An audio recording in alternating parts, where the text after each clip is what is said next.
আর বাঁশির পক্ষ থেকে আমি আরেকটা টিউটোরিয়াল নিয়ে আপনাদের সামনে হাজির হয়ে গেলাম।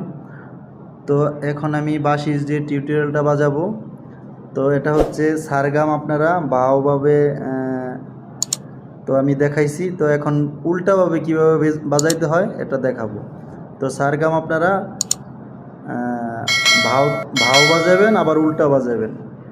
তো এটা কিভাবে বাজাবেন, তো প্রথমে কি সা রে গা মা পা ধা নি সা, তো এই পর্যন্ত আমি দেখাইছিলাম। তো এখন নিচ থেকে উপরে উঠবে সা নি দা পা মা গা রে সা।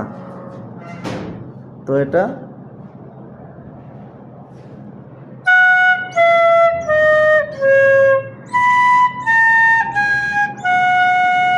তো এটা হচ্ছে উল্টা।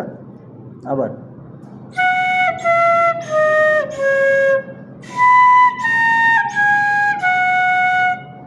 তো এখন পুরোটা বাজাবো।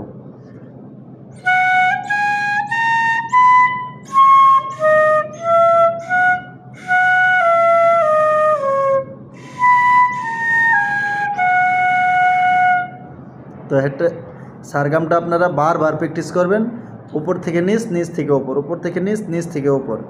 তো বারবার প্র্যাকটিস করার পরে আপনারা সারগামটা যখন একদম ক্লিয়ার হয়ে যাবে, তখন আরও অনেক কাজ আছে, বাঁশির ভিতরে অনেক কাজ আছে। তো এইগুলো আস্তে আস্তে করে জানতে হবে, শিখতে হবে। তো আজকের টিউটোরিয়াল আমার এই পর্যন্তই। পরবর্তী নেক্সট টিউটোরিয়ালের জন্য আপনারা অবশ্যই আমার চ্যানেলটা সাবস্ক্রাইব করে রাখবেন, আর পাশে থাকা বেল আইকনটা বাজিয়ে দিবেন।